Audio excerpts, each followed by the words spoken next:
They are asking me to take you on this walk with me. So let's explore together, okay?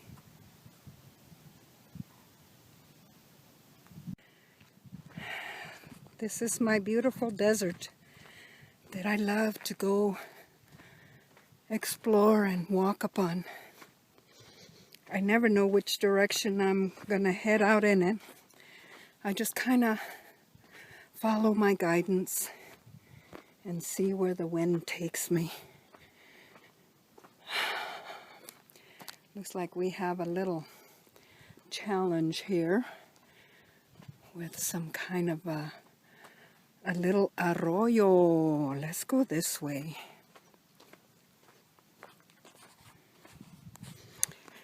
I used to have a medicine wheel out here for many years. When I first moved here, there was no houses, but my small neighborhood where everyone was required to have at least 2 acres so that nobody was encroaching on anybody else. And, oh, look at this. A little canyon.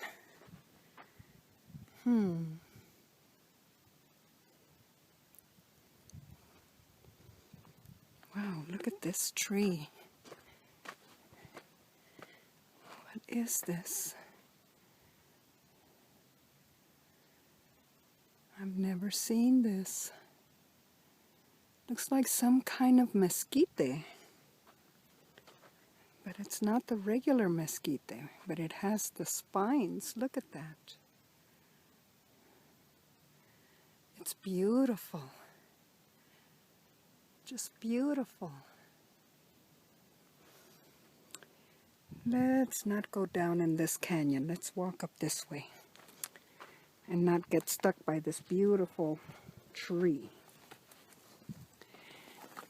Anyway, when I first moved back home to New Mexico in 1999, there was only the desert behind my house, so I used to always take off and go walking.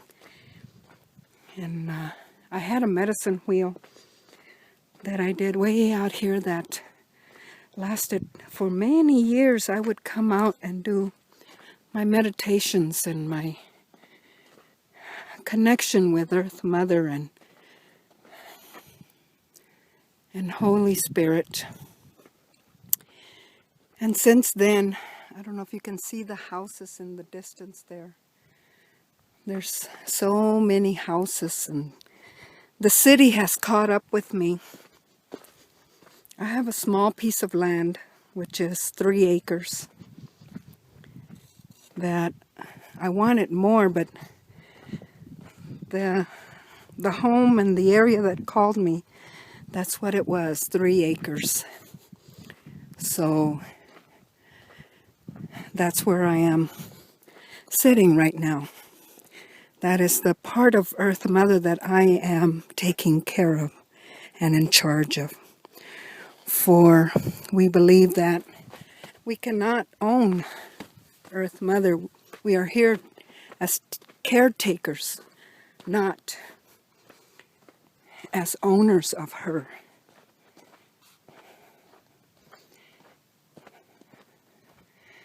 The place that I grew up is Carlsbad, New Mexico. And that desert was kind of similar to this, but not, oh, look at the mountains. Not so many mountains and hills and stuff.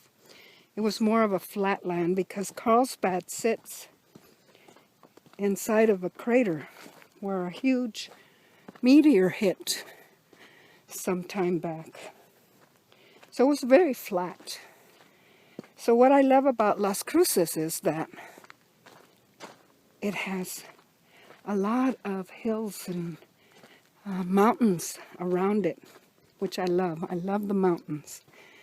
If I'm going to be in the desert, I want the desert with mountains. I have to be by the mountains or the ocean, our blessed water.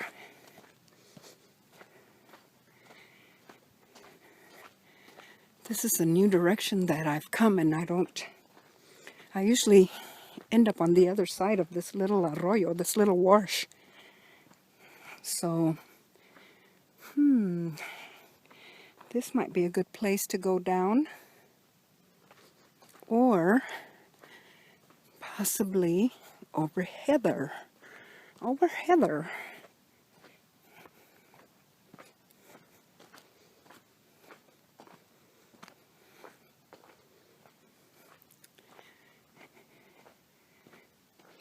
Yes, yes, yes.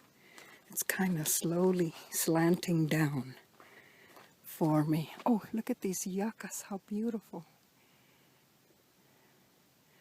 Are they not beautiful? Look at this.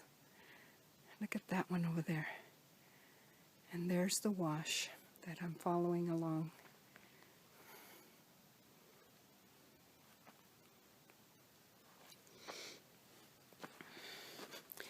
When I was little, I was very connected to all the animals out here. And that was the lizards, the snakes, the rabbits, the roadrunners, the birds, hawks. My brother and I, we had hawks that nested in this tall cottonwood that was by our home. And there was a pair of hawks nesting there, and they had babies. And I remember we were outside playing out in the desert, as we always did, and we heard these bullets, the shooting. And so we stopped and we looked around, and it was somebody that was hunting or just randomly shooting, killing things.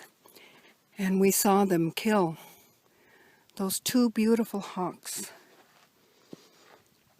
And we knew that they had babies because we would see them bringing food to the babies. So we decided we needed to get those babies down from this huge cottonwood tree. And the nest was way up there. And I don't remember how we did it, but we did it. We got those babies down. And my dad raised pigeons and rabbits, so we put them in with the pigeons, and my brother would go and hunt rabbit, and we'd feed them when we'd kill a chicken for dinner or lunch. We would always take some of that meat and feed the babies. Anyway, they grew up, they survived. So I had a hawk, and he had a hawk that we had for years, It was awesome. Wow, look at this. Look at this baby. I guess I shouldn't turn it sideways.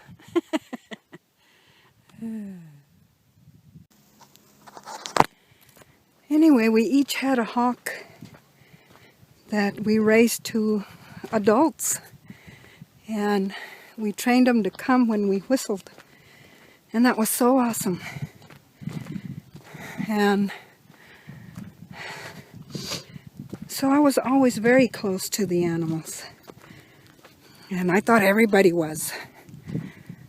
I never thought that there were people that didn't know about animals and nature and how beautiful Earth Mother is. Sometimes, most of the times, I would wake up really early before anybody in the house or the family would wake up, and I would hear a horned toad calling me. So I'd get dressed and I would go outside, and I would walk just a few steps outside from what you I guess most people would call our yard, and out into the desert, and here would be this huge horned toad. And I'd pick him up. He'd be waiting for me. And I'd pick him up, and we would spend the whole day together. We'd spend the whole day together, hanging out and playing, and I'd talk to him, and I'd sing to him. And it was just normal for me, for these things to happen. In the summertime, when it was stifling hot, and temperature would get up to 110, and I'd get hot, so I would find a nice big mesquite, green mesquite that would give lots of shade. So I would get under this mesquite, like this one here, only bigger, more of a bush. And I'd get under this mesquite and start digging, like crawl under here. I would crawl under here, and I would start digging in the sand. And I wouldn't have to dig that far, and then I would reach damp sand that was nice and cool. And I would lay down, and I'd fall asleep. And you'd think that that horned toad would,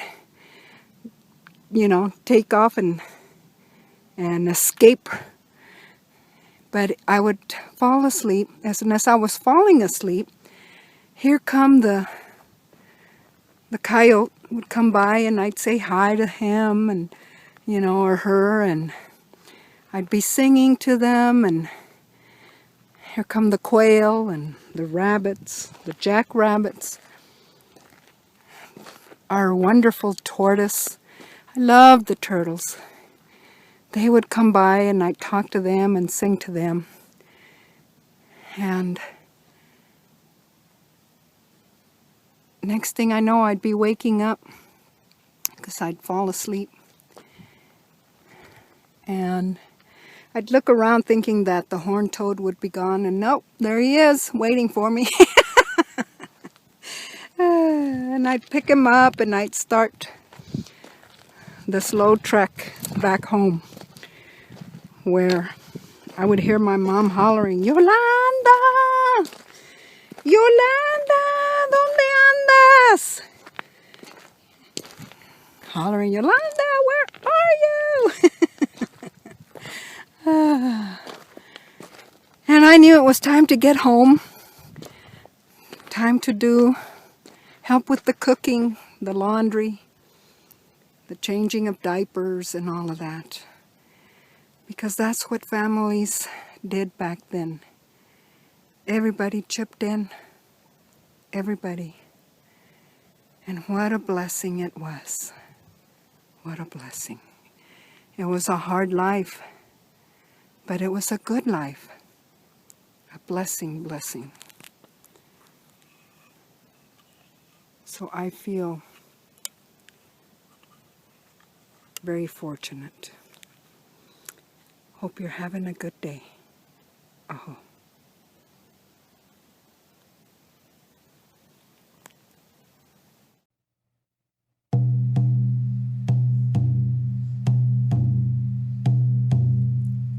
Walking the desert, hearing her song. Walking the desert, singing along. She sings of the times when all roamed free. She sings of the times when spirit was healed.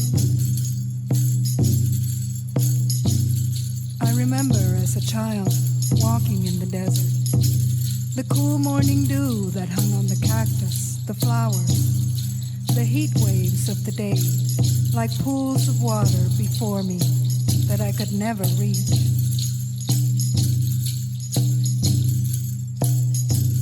She yearns for the laughter, the dance, and the song. She prays for renewal as days go along. She sings of the days when we were one. She sings of the days of the rising sun. I remember running into a rabbit, a coyote, or a turtle that would tell me its secrets, or spending hours with the ants as they lay